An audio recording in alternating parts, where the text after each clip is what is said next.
بسم اللہ الرحمن الرحیم۔ السلام علیکم ناظرین کرام، یوں تو دنیا کی تاریخ کا ہر ورگ انسان کے لیے عبرتوں کا مرقع ہے، خصوصاً اس کے اہم واقعات انسان کے ہر شعبہ زندگی کے لیے ایسے اہم نتائج سامنے لاتے ہیں جو کسی دوسری تعلیم و تلقین سے حاصل نہیں ہو سکتے۔ اسی لیے قرآن مجید فرقان حمید کا ایک بہت بڑا حصہ قصص اور تاریخ پر مشتمل ہے۔ قرآن مجید فرقان حمید نے تاریخ کو تاریخ کی حیثیت سے یا کسی قصہ و افسانہ کی صورت میں مدون و مرتب شکل میں پیش نہیں کیا، بلکہ اس میں اشارہ ہے کہ تاریخ خود اپنی ذات میں کوئی مقصد نہیں، بلکہ وہ نتائج ہیں جو تاریخی اقوام اور ان میں پیش آنے والے واقعات سے حاصل ہوتے ہیں۔ اسی لیے قرآن کریم نے قصص کے ٹکڑے ٹکڑے کر کے نتائج کے لیے پیش فرمائے ہیں۔ حضرت حسین بن علی رضی اللہ تعالی عنہ کا واقعہ شہادت نہ صرف اسلامی تاریخ کا ایک اہم واقعہ ہے، بلکہ پوری دنیا کی تاریخ میں بھی اس کو ایک خاص امتیاز حاصل ہے۔ اس میں ایک طرف ظلم و جبر اور سنگدلی اور بے حیائی اور محسن کشی کے ایسے ہولناک اور حیرت انگیز واقعات ہیں کہ انسان کو ان کا تصور بھی دشوار ہے، اور دوسری طرف آل اطہار رسول کریم صلی اللہ علیہ وآلہ وسلم کے چشم و چراغ اور ان کے 72 متعلقین کی چھوٹی سی جماعت کا باطل کے مقابلے پر جہاد اور اس پر ثابت قدمی اور قربانی ہے، اور ان دونوں میں آنے والی نسلوں کے لیے ہزاروں عبرتیں اور حکمتیں پوشیدہ ہیں۔ اس ویڈیو سیریز میں ہم آپ کے ساتھ واقعہ کربلا کا مکمل احوال بیان کریں گے، جو خلیفہ حضرت عثمان غنی رضی اللہ تعالی عنہ کی شہادت سے شروع ہوا۔ حضرت عثمان غنی رضی اللہ تعالی عنہ کی شہادت سے فتنوں کا ایک غیر منقطع سلسلہ شروع ہو جاتا ہے۔ اس میں منافقین کی سازشیں، بھولے بھالے مسلمانوں کے جذبات سے کھیلنے کے واقعات پیش آتے ہیں، اور مسلمانوں کی آپس میں تلواریں چلتی ہیں۔ مسلمان بھی وہ جو خیر الخلائق بعد الانبیاء کہلانے کے مستحق ہیں۔ ناظرین، خلافت کا سلسلہ جب امیر معاویہ رضی اللہ تعالی عنہ پر پہنچتا ہے تو حکومت میں خلافت راشدہ کا وہ مثالی رنگ نہیں رہتا جو خلفائے راشدین کی حکومتوں کو حاصل تھا۔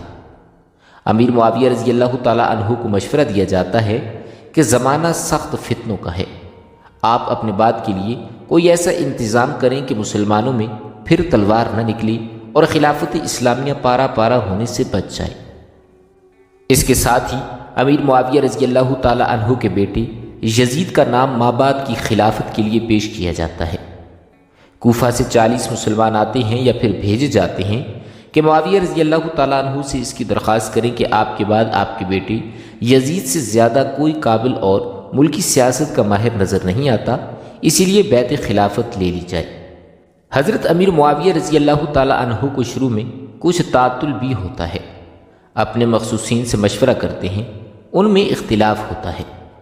کوئی موافقت میں رائے دیتا ہے اور کوئی مخالفت میں۔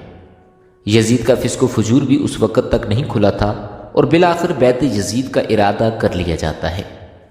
ناظرین، شام و عراق میں معلوم نہیں کس طرح لوگوں نے یزید کے لیے بیعت کا چرچا کیا، اور یہ شہرت دی گئی کہ شام و عراق، کوفہ و بصرہ یزید کی بیعت پر متفق ہو گئے ہیں۔ اب حجاز کی طرف رخ کیا گیا۔ حضرت امیر معاویہ رضی اللہ تعالیٰ عنہ کی طرف سے امیر مکہ و مدینہ کو اس کام کے لیے مامور کیا گیا۔ مدینہ کا عامل مروان تھا، اس نے خطبہ دیا اور لوگوں سے کہا کہ امیر المومنین معاویہ رضی اللہ تعالیٰ عنہ ابو بکر و عمر رضی اللہ تعالیٰ عنہما کی سنت کے مطابق یہ چاہتے ہیں کہ اپنے بعد کے لیے یزید کی خلافت پر بیعت لی جائے۔ عبد الرحمن بن ابی بکر رضی اللہ تعالیٰ عنہ کھڑے ہوئے اور کہا کہ یہ غلط ہے، یہ ابو بکر و عمر کی سنت نہیں بلکہ کسرا و کیسر کی سنت ہے۔ ابو بکر و عمر نے خلافت اپنی اولاد میں منتقل نہیں کی، اور نہ ہی اپنے کنبہ و رشتہ میں۔ حجاز کیا مسلمانوں کی نظریں اہل بیت اطہار پر لگی ہوئی تھیں، خصوصاً حضرت حسین بن علی رضی اللہ تعالی عنہما پر، جن کو وہ بجا طور پر امیر معاویہ رضی اللہ تعالی عنہ کے بعد مستحق خلافت سمجھتے تھے۔ وہ اس میں حضرت حسین، حضرت عبداللہ بن عمر، عبد الرحمن بن ابی بکر، عبداللہ بن زبیر، عبداللہ ابن عباس رضی اللہ تعالی عنہما کی رائے کے منتظر تھے کہ وہ کیا کرتے ہیں۔ ان حضرات کے سامنے اول تو کتاب و سنت کا یہ اصول تھا کہ خلافت اسلامیہ خلافت نبوت ہے، اس میں وراثت کا کچھ کام نہیں کہ باپ کے بعد بیٹا خلیفہ ہو، بلکہ ضروری ہے کہ آزادانہ انتخاب سے خلیفہ کا تقرر کیا جائے۔ دوسری ان کی نگاہ میں یزید کے ذاتی حالات بھی اس کی اجازت نہ دیتے تھے کہ اس کو تمام ممالک اسلامیہ کا خلیفہ مان لیا جائے۔ ان حضرات نے اس تجویز کی مخالفت کی اور ان میں سے اکثر آخر دم تک مخالفت پر ہی رہے۔ اس حق گوئی اور حمایت حق کے نتیجے میں مکہ و مدینہ میں دار و رسل اور کوفہ و کربلا میں قتل عام کے واقعات پیش آئے۔ حضرت امیر معاویہ رضی اللہ تعالی عنہ نے خود 51 ہجری میں حجاز کا سفر کیا، مدینہ طیبہ تشریف لائے اور ان سب حضرات سے نرم و گرم گفتگو ہوئی۔ سب نے کھلے طور پر مخالفت کی۔ حضرت امیر معاویہ سیدہ عائشہ صدیقہ رضی اللہ تعالی عنہا کے پاس تشریف لے گئے اور ان سے یہ شکایت کی کہ یہ حضرات میری مخالفت کرتے ہیں۔ ام المومنین نے ان کو نصیحت کی کہ میں نے سنا ہے کہ آپ ان پر جبر کرتے ہیں اور قتل کی دھمکی دیتے ہیں، آپ کو ہرگز ایسا نہ کرنا چاہیے۔ حضرت امیر معاویہ رضی اللہ تعالی عنہ نے فرمایا کہ یہ غلط ہے، وہ حضرات میرے نزدیک واجب الاحترام ہیں، میں ایسا ہرگز نہیں کر سکتا۔ لیکن بات یہ ہے کہ شام و عراق اور عام اسلامی شہروں کے باشندے یزید کی بیعت پر متفق ہو چکے ہیں، بیعت خلافت مکمل ہو چکی ہے، اب صرف یہ چند حضرات مخالفت کر رہے ہیں۔ آپ ہی بتلائیے کہ مسلمانوں کا کلمہ ایک شخص پر متفق ہو چکا ہے اور بیعت مکمل ہو چکی ہے، کیا میں اس بیعت کو مکمل ہونے کے بعد توڑ دوں؟ ام المومنین سیدہ عائشہ صدیقہ رضی اللہ تعالی عنہا نے فرمایا کہ یہ تو آپ کی رائے ہے، آپ جانیں، لیکن میں یہ کہتی ہوں کہ ان حضرات پر تشدد نہ کیجیے، احترام کے ساتھ ان سے گفتگو کیجیے۔ حضرت امیر معاویہ رضی اللہ تعالی عنہ نے ان سے وعدہ کیا کہ میں ایسا ہی کروں گا، بحوالہ تفسیر ابن کثیر۔ حضرت حسین رضی اللہ تعالی عنہ اور عبداللہ بن زبیر حضرت معاویہ رضی اللہ تعالی عنہ کے قیام مدینہ کے زمانے میں یہ محسوس کرتے تھے کہ ہمیں مجبور کیا جائے گا، اس لیے ماں اہل و عیال مکہ مکرمہ پہنچ گئے۔ عبداللہ بن عمر اور عبد الرحمن بن ابی بکر حج کے لیے مکہ مکرمہ تشریف لے گئے۔ مدینہ کے بعد حضرت امیر معاویہ رضی اللہ تعالی عنہ حج کے لیے مکہ مکرمہ تشریف لائے اور یہاں اول حضرت عبداللہ بن عمر کو بلایا اور فرمایا کہ اے ابن عمر، تم مجھ سے کہا کرتے تھے کہ مجھے ایک رات ایسی گزارنا پسند نہیں جس میں میرا کوئی امیر نہ ہو۔ میں نے اس امر کے پیش نظر اپنے بعد کے لیے یزید کی خلافت پر بیعت لے لی ہے کہ میرے بعد مسلمانوں میں افراتفری نہ پھیلے۔ سب مسلمان اس پر متفق ہو گئے ہیں، تعجب ہے کہ آپ اختلاف کرتے ہیں۔ میں آپ کو تنبیہ کرتا ہوں کہ مسلمانوں کے جمع شدہ نظم کو خراب نہ کریں اور فساد نہ پھیلائیں۔ یہ بات سن کر حضرت عبداللہ بن عمر رضی اللہ تعالیٰ عنہ نے فرمایا کہ آپ سے پہلے بھی خلفاء تھے اور ان کی بھی اولادیں تھیں، آپ کا بیٹا کچھ ان کے بیٹوں سے بہتر نہیں، مگر انہوں نے اپنے بیٹوں کے لیے وہ رائے قائم نہیں کی جو آپ اپنے بیٹوں کے لیے کر رہے ہیں، بلکہ انہوں نے مسلمانوں کے اجتماعی مفاد کو سامنے رکھا۔ آپ مجھے تفریق ملت سے ڈراتے ہیں، سو آپ یاد رکھیں کہ میں تفرقہ بین المسلمین کا سبب ہرگز نہ بنوں گا۔ میں مسلمانوں کا ایک فرد ہوں، اگر سب مسلمان کسی راہ پر پڑ گئے ہیں تو میں بھی ان میں شامل رہوں گا، بحوالہ تاریخ الخلفاء السیوطی۔ اس کے بعد عبد الرحمن بن ابی بکر رضی اللہ تعالیٰ عنہ سے اس معاملے میں گفتگو فرمائی اور انہوں نے شدت سے انکار کیا کہ میں کبھی اس کو قبول نہیں کروں گا۔ پھر عبداللہ بن زبیر کو بلا کر خطاب کیا، انہوں نے بھی ایسا ہی جواب دیا۔ اس کے بعد حضرت حسین بن علی رضی اللہ تعالیٰ عنہ اور عبداللہ ابن زبیر وغیرہ خود جا کر حضرت امیر معاویہ رضی اللہ تعالیٰ عنہ سے ملے اور ان سے کہا کہ آپ کے لیے یہ کسی طرح مناسب نہیں کہ آپ اپنے بیٹے یزید کے لیے بیعت پر اصرار کریں۔ ہم آپ کے سامنے 3 صورتیں رکھتے ہیں جو آپ کے پیشروؤں کی سنت ہے۔ نمبر 1، آپ وہ کام کریں جو رسول کریم صلی اللہ علیہ وآلہ وسلم نے کیا کہ اپنے بعد کے لیے کسی کو متعین نہیں فرمایا بلکہ مسلمانوں کی رائے عامہ پر چھوڑ دیا۔ نمبر 2، یا وہ کام کریں جو ابوبکر رضی اللہ تعالیٰ عنہ نے کیا کہ ایک ایسے شخص کا نام پیش کیا جو نہ ان کے خاندان کا ہے اور نہ ان کا کوئی قریبی رشتہ دار ہے اور اس کی اہلیت پر بھی سب مسلمان متفق ہیں۔ نمبر 3، یا وہ صورت اختیار کریں جو حضرت عمر نے کی کہ اپنے بعد کا معاملہ 6 آدمیوں پر دائر کر دیا۔ اس کے سوا ہم کوئی چوتھی صورت نہیں سمجھتے اور نہ قبول کرنے کے لیے تیار ہیں۔ مگر حضرت امیر معاویہ رضی اللہ تعالیٰ عنہ کو اپنی اس رائے پر اصرار رہا کہ اب تو یزید کے ہاتھ پر بیعت مکمل ہو چکی ہے اور اس کی مخالفت آپ لوگوں کے لیے جائز نہیں۔ ناظرین، حضرت امیر معاویہ رضی اللہ تعالیٰ عنہ کی زندگی میں تو یہ معاملہ یہیں تک رہا کہ شام و عراق کے تو عام لوگوں نے یزید کی بیعت کو قبول کر لیا، اور دوسرے حضرات نے جب یہ دیکھا کہ یزید پر مسلمانوں کی بڑی تعداد جمع ہو چکی ہے تو بحالت مجبوری انہوں نے بھی مسلمانوں کے انتشار اور تفرقہ سے بچانے کے لیے اس کی بیعت قبول کر لی۔ مگر اہل مدینہ اور خصوصاً حضرت حسین، حضرت عبداللہ بن عمر، حضرت عبداللہ بن زبیر رضی اللہ تعالی عنہما بیعت یزید سے انکار پر ثابت قدم رہے اور کسی کی پرواہ کیے بغیر حق بات کا اعلان کرتے رہے کہ یزید ہرگز اس قابل نہیں کہ اس کو خلیفۃ المسلمین بنایا جائے، یہاں تک کہ حضرت امیر معاویہ رضی اللہ تعالیٰ عنہ کی وفات ہو گئی اور یزید بن معاویہ نے ان کی جگہ لے لی۔ ناظرین، وفات سے پہلے حضرت امیر معاویہ رضی اللہ تعالیٰ عنہ نے یزید کو کچھ وصیتیں فرمائیں۔ ان میں ایک یہ بھی تھی کہ میرا اندازہ یہ ہے کہ اہل عراق حسین رضی اللہ تعالیٰ عنہ کو تمہارے مقابلے پر آمادہ کریں گے، اگر ایسا ہوا اور مقابلے میں تم کامیاب ہو جاؤ تو ان سے درگزر کرنا اور ان کی قربت رسول صلی اللہ علیہ وآلہ وسلم کا پورا احترام کرنا، اور ان کا سب مسلمانوں پر بڑا حق ہے۔ بحوالہ تاریخ کامل ابن کثیر۔ یزید نے تخت خلافت پر آتے ہی والی مدینہ ولید بن عتبہ بن ابی سفیان کو خط لکھا کہ حضرت حسین، عبداللہ بن عمر، عبداللہ بن زبیر رضی اللہ تعالی عنہما کو بیعت خلافت پر مجبور کرے اور ان کو اس معاملے میں مہلت نہ دے۔ ولید کے پاس جب یہ خط پہنچا تو فکر میں پڑ گیا کہ اس حکم کی تعمیل کس طرح کرے۔ مروان بن حکم، جو ان سے پہلے والی مدینہ رہ چکا تھا، اس کو مشورے کے لیے بلایا۔ اس نے مشورہ دیا کہ ابھی تک حضرت امیر معاویہ رضی اللہ تعالی عنہ کی وفات کی خبر مدینہ میں شائع نہیں ہوئی، مناسب یہ ہے کہ ان لوگوں کو فوراً بلا لیا جائے، اگر وہ یزید کے لیے بیعت کر لیں تو مقصد حاصل ہے، ورنہ سب کو وہیں ناؤز باللہ قتل کر دیا جائے۔ ولید نے اسی وقت عبداللہ بن عمر بن عثمان کو حضرت حسین، عبداللہ بن زبیر رضی اللہ تعالی عنہما کے پاس بلانے کے لیے بھیجا۔ اس نے ان دونوں حضرات کو مسجد میں پایا اور امیر مدینہ ولید کا حکم پہنچا دیا۔ دونوں نے کہا کہ تم جاؤ، ہم آتے ہیں۔ اس کے جانے کے بعد حضرت عبداللہ بن زبیر رضی اللہ تعالی عنہ نے حضرت حسین رضی اللہ تعالی عنہ سے کہا کہ یہ وقت امیر کی مجلس کا نہیں، اس وقت ہمیں بلانے میں کوئی خاص رائے ہے۔ حضرت حسین رضی اللہ تعالی عنہ اپنی ذکاوت سے پوری بات سمجھ چکے تھے۔ فرمایا، ایسا معلوم ہوتا ہے کہ معاویہ کا انتقال ہو گیا ہے اور اب وہ چاہتے ہیں کہ لوگوں میں ان کے انتقال کی خبر مشہور ہونے سے پہلے وہ ہمیں یزید کی بیعت پر مجبور کریں۔ عبداللہ بن زبیر رضی اللہ تعالی عنہ نے بھی ان کی رائے سے اتفاق کیا اور کہا کہ پھر اب کیا رائے ہے؟ حضرت حسین رضی اللہ تعالی عنہ نے فرمایا کہ میں جا کر اپنے نوجوانوں کو جمع کر لیتا ہوں اور پھر ان کو ساتھ لے کر ولید کے پاس پہنچتا ہوں۔ میں اندر جاؤں گا اور نوجوانوں کو دروازے پر چھوڑ جاؤں گا کہ کوئی ضرورت پڑے تو میں ان کی مدد حاصل کر سکوں۔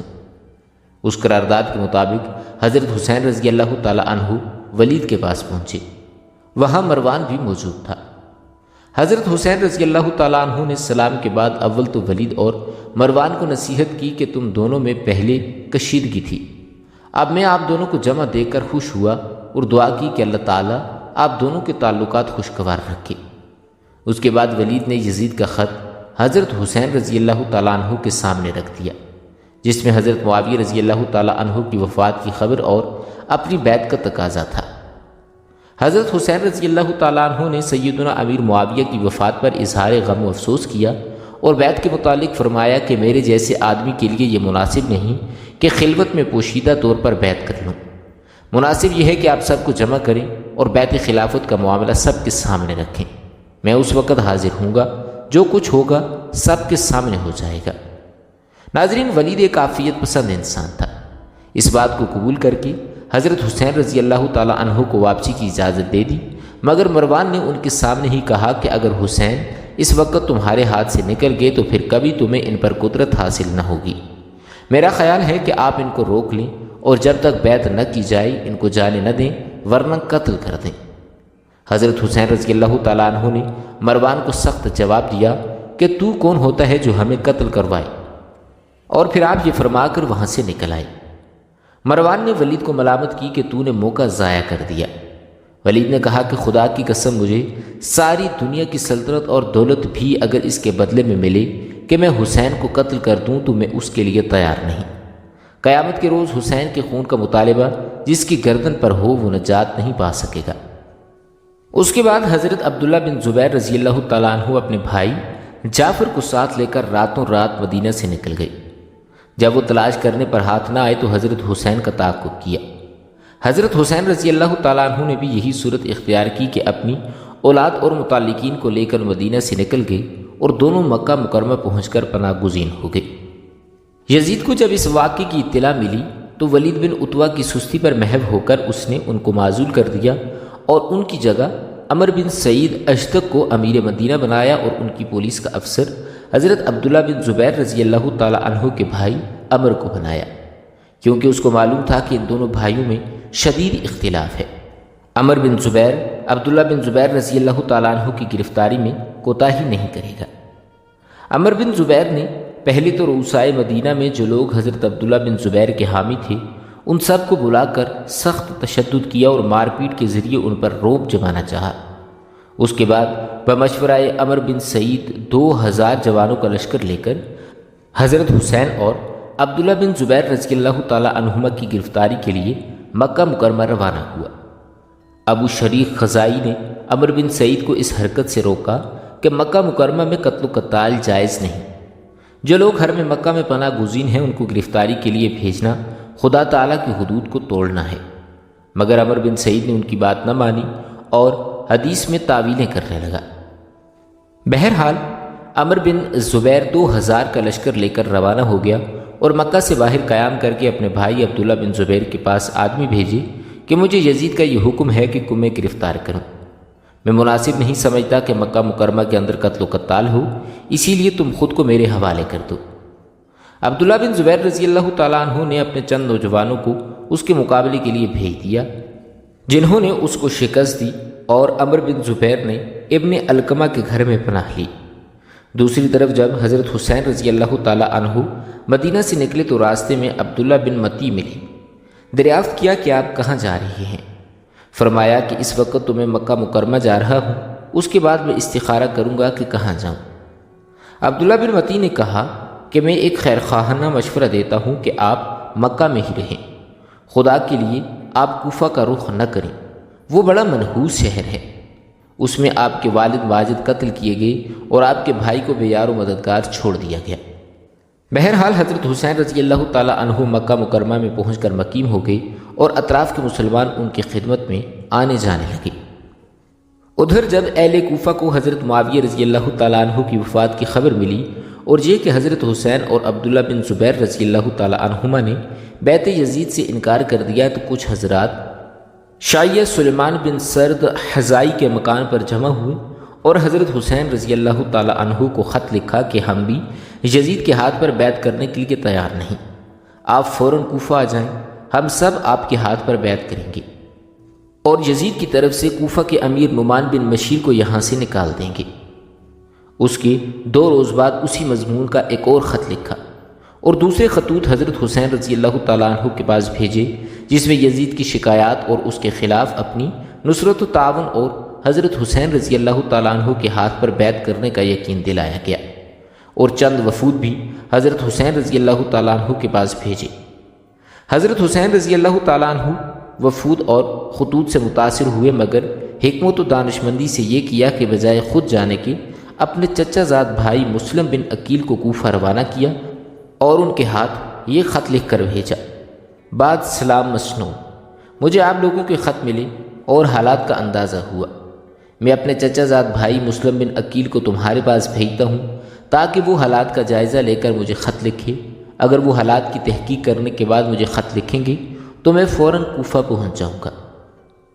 مسلم بن عقیل کوفہ جانے سے پہلے مدینہ طیبہ پہنچے اور مسجد نبوی میں نماز ادا کی اور اپنے اہل و عیال سے رخصت ہوئے۔ کوفہ پہنچ کر مختار کے گھر میں مقیم ہوئے، یہاں کے حضرات ان کے پاس آنے جانے لگے۔ ناظرین، جب کوئی نیا آدمی آتا تو مسلم بن عقیل اس کو حضرت حسین رضی اللہ تعالیٰ عنہ کا خط پڑھ کر سناتے تھے، جس کو سن کر سب پر گریہ طاری ہو جاتا تھا۔ مسلم بن عقیل نے چند روز کے قیام سے یہ اندازہ لگا لیا کہ یہاں کے عام مسلمان یزید کی بیعت سے متنفر ہیں اور حضرت امام حسین رضی اللہ تعالیٰ عنہ کی بیعت کے لیے بے چین ہیں۔ آپ نے یہ دیکھ کر حضرت حسین رضی اللہ تعالیٰ عنہ کے لیے بیت خلافت لینی شروع کر دی اور چند روز میں صرف کوفہ سے 18,000 مسلمانوں نے حضرت حسین رضی اللہ تعالی عنہ کے لیے بیعت کر لی اور یہ سلسلہ روز بروز بڑھتا جا رہا تھا۔ اس وقت مسلم بن عقیل کو یہ اطمینان ہو گیا کہ حضرت حسین رضی اللہ تعالیٰ عنہ تشریف لائیں تو بے شک پورا عراق ان کی بیعت میں آ جائے گا۔ حجاز کے لوگ پہلے ہی ان کے تابع ہیں، اسی لیے ملت اسلامیہ کے سر سے بآسانی یزید کی مصیبت ٹل جائے گی اور ایک صحیح معیاری خلافت قائم ہو جائے گی۔ انہوں نے ہدایت کے موافق حضرت حسین رضی اللہ تعالیٰ عنہ کو کوفہ آنے کی دعوت دی بحوالہ کامل ابن کثیر۔ مگر یہ خط لکھنے کے بعد بحکم قضائے قدرت اس طرف حالات بدلنا شروع ہو گئے۔ یزید کی طرف سے نعمان بن بشیر کوفہ کے حاکم تھے۔ ان کو جب اطلاع ملی کہ مسلم بن عقیل حضرت حسین رضی اللہ تعالیٰ عنہ کے لیے بیعت خلافت لے رہے ہیں، لوگوں کو جمع کر کے ایک خطبہ دیا جس میں کہا کہ ہم کسی سے لڑنے کے لیے تیار نہیں اور نہ محض شبہ یا تہمت پر کسی کو پکڑتے ہیں، لیکن اگر تم نے سرکشی اختیار کی اور اپنے امام یعنی یزید کی بیعت توڑی تو قسم ہے اس ذات کی جس کے سوا کوئی معبود نہیں کہ میں تلوار سے تم لوگوں کو سیدھا کروں گا جب تک تلوار کا دستہ میرے ہاتھ میں قائم رہے گا۔ بحوالہ کامل ابن کثیر۔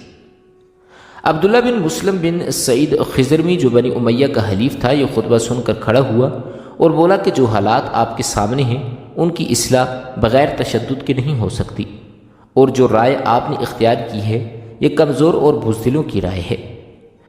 یہ سن کر نعمان بن بشیر نے جواب دیا کہ میں اللہ تعالیٰ کی اطاعت میں کمزور اور بزدل سمجھا جاؤں، یہ میرے نزدیک اس سے بہتر ہے کہ اس کی معصیت میں دلیر لکھا جاؤں۔ یہ دیکھ کر خود عبداللہ بن مسلم نے براہ راست ایک خط یزید کو بھیج دیا جس میں مسلم بن عقیل کے آنے اور حضرت حسین رضی اللہ تعالیٰ عنہ کے لیے بیعت لینے کا واقعہ ذکر کر کے لکھا کہ اگر تمہیں کوفہ کی کچھ ضرورت ہے اور اس کو اپنے قبضے میں رکھنا چاہتے ہو تو یہاں کے لیے کسی قوی آدمی کو فوراً بھیجیے جو آپ کے احکام کو قوت کے ساتھ نافذ کر سکے۔ موجودہ حاکم نعمان بن بشیر یا تو کمزور ہیں یا قصداً کمزوری کا معاملہ کر رہے ہیں۔ اس کے ساتھ ہی دوسرے لوگوں نے بھی اسی مضمون کے خط یزید کو لکھے جن میں عمارہ ابن ولید اور عمر بن سعد بن ابی وقاص وغیرہ شامل تھے۔ یزید کے پاس یہ خطوط پہنچے تو اپنے والد حضرت معاویہ رضی اللہ تعالیٰ عنہ کے مشیر خاص سرجون کو بلا کر مشورہ کیا کہ کوفہ کی حکومت کس کے سپرد کی جائے۔ اس کی رائے یہ ہوئی کہ عبید اللہ ابن زیاد کو کوفہ کا عامل بنایا جائے، لیکن یزید کے تعلقات اس کے ساتھ اچھے نہ تھے، اس لیے سرجون نے کہا کہ میں آپ سے ایک بات پوچھتا ہوں کہ اگر آج حضرت امیر معاویہ رضی اللہ تعالیٰ عنہ زندہ ہو جائیں اور وہ آپ کو کوئی مشورہ دیں تو آپ قبول کریں گے؟ یزید لائن نے کہا کہ بے شک۔ اس وقت سرجون نے حضرت امیر معاویہ رضی اللہ تعالیٰ عنہ کا ایک فرمان نکالا جس میں کوفہ کی امارت پر عبید اللہ بن زیاد کو مقرر کیا گیا تھا۔ یزید نے اس کے مشورے کو قبول کر کے عبید اللہ ابن زیاد کو کوفہ اور بصرہ دونوں کا حاکم بنا دیا اور اس کو ایک خط لکھا کہ فوراً کوفہ پہنچ کر مسلم بن عقیل کو گرفتار کرے اور قتل کرے یا کوفہ سے نکال دے۔ ابن زیاد کو یہ خط ملا تو فوراً کوفہ جانے کا عزم کر لیا۔ ناظرین، ادھر ایک واقعہ یہ پیش آیا کہ حضرت حسین کا ایک خط اشراف اہل بصرہ کے نام پہنچا جس کا مضمون یہ تھا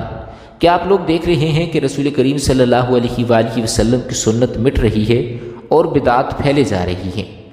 میں تمہیں دعوت دیتا ہوں کہ کتاب اللہ اور سنت رسول صلی اللہ علیہ وآلہ وسلم کی حفاظت کرو اور اس کے احکام کی تنفیذ کے لیے کوششیں کرو۔